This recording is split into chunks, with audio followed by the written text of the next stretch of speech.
Hey everyone, welcome back to Bear's Workshop. Today we're going to be working on the Polaris. I got a lot of parts in. I want to see if I can get this thing back on its wheels. So what I need to do is get the lower control arms on. I need to get the drive shaft in. Need to get the shock in, brakes, brake lines. So we got quite a bit to do. First thing I need to do though is I need to get the old steering assembly out because this one is bent right here.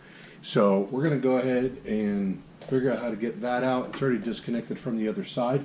I got everything jacked up, ready to go. I got some tools out, jack stands for safety, tire for double safety. I got my sockets. I've shown these sockets before. These things are great. I got these off of Amazon and they are perfect. They have not one of them's failed me yet, and I actually had to use this one the other day. It's a T60. So everything from a T8 to a T60. So highly recommend these. This is Neiko on Amazon. I'm going to put a link in the description for those also. All right, so I'm not going to bore you with a step-by-step process. We're going to put you in some fast motion so we get it done real quick. Wish I could be in fast motion, but it doesn't work like that. So keep watching, and we'll get everything assembled. Hopefully we got all the parts that we need.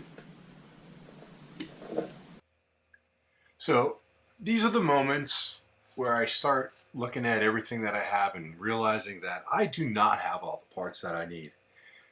And I'm going to notice first that I'm missing a metal sleeve that goes in the lower control arm. I spent a lot of time looking for it. It is not in that box where it's supposed to be. So we did not get everything assembled today. We got a bunch of things assembled, but not anything that we wanted to. And the other problem that we ran into was pulling out that steering assembly. This is a horrible, horrible thing. And what I mean by that is the engineers who put these things together, you know, they do it just to screw with people.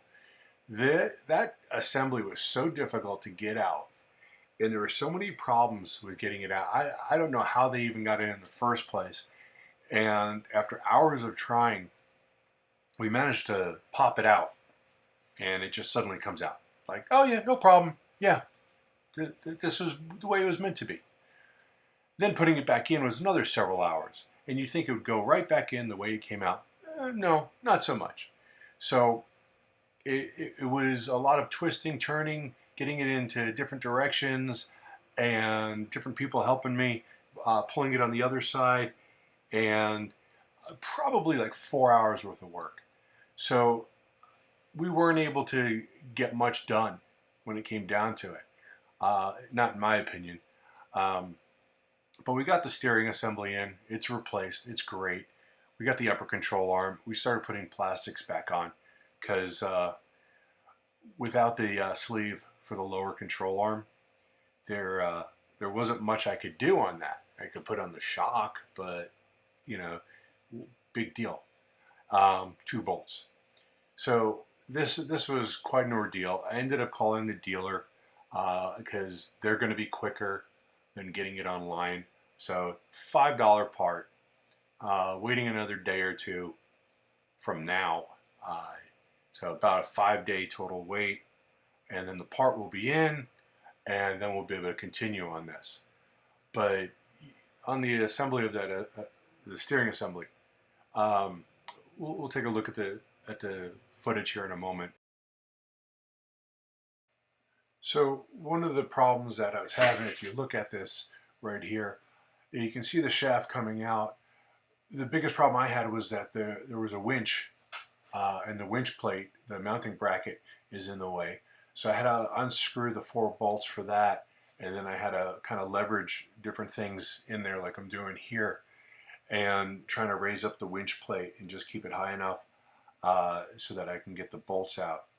And after quite a long time of turning it and twisting it, I found that the thing that made it easier to pull the assembly out was to actually simulate turning the wheels and moving you know, I can't turn the steering wheel and move it because it's disconnected, but you just push on the shaft and so that it's pull, you actually pull on it, and as if you're turning the wheels to the left, and that brings in the shaft on the right hand side, on the passenger side, and then you can get past the things that are blocking it. Once I did that, it came right out. I was like, but it took hours to discover that that's how you do it. Now putting it back in, yeah, I knew the trick now, but it still didn't make a difference. The only way I could get it in was to put the spindle facing down, but then you can't rotate it. I ended up pulling the sway bar out, thinking maybe I'll have more room. That didn't make a difference. Eventually it was just going around and turning it, and suddenly I got it in. I had to have help, someone pulling on the other side, moving it away from all the little spots that were blocking it. But it really took a long time.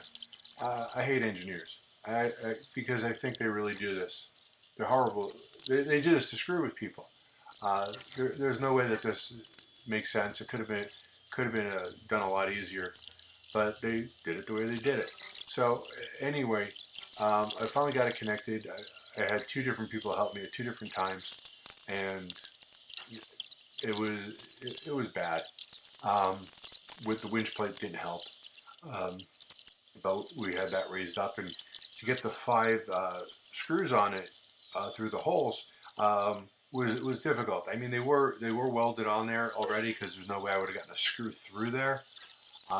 So that helped, but it also didn't help because it prevented the movement of the assembly, or rotating it to the right position. But we got it done.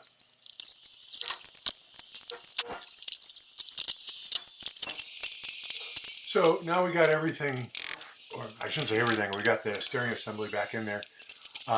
Started working on the upper control arm, and oddly enough, even though I had just pulled it off, when I started this, it was having a lot of issues getting back in. So again, that took some time. I had to bend the tabs a little bit more. Don't know why it just wouldn't come out 2 hours, or I'm sorry, several hours later, go back in. But that's just the nature of this. Nothing ever wants to fit right. So a little bit of banging, a little bit of work, and it got in.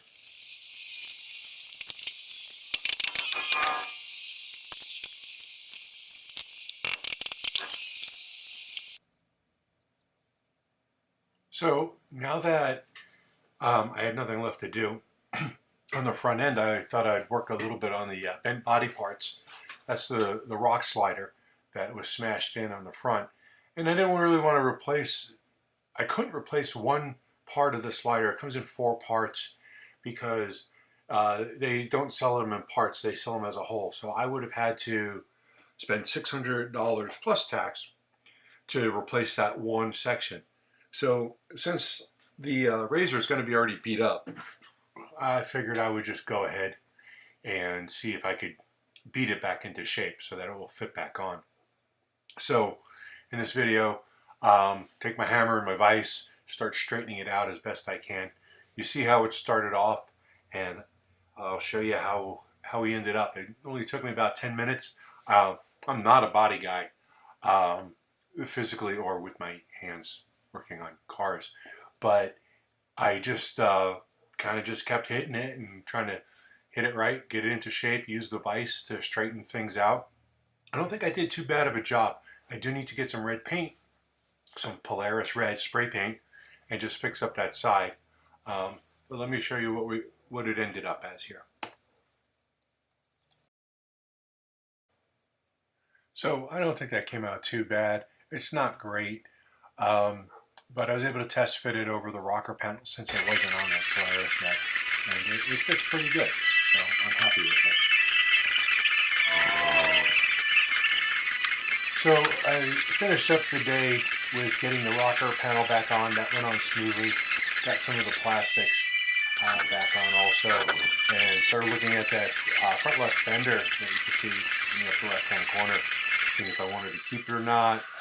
Stopped and looked at how much it would cost me with the for the plastic and then for the decals, and then going, well, that's really not $300. It just creased a little bit. Some of the holes are blown out a little bit. I'm going to keep it. I've already got damage on it, so it's not going to really look bad at all. So anyway, that's it for this video. Hope to get the parts in a couple days and maybe get things wrapped up. Don't know. You never know how things are going and whether or not you're going to be missing something or not.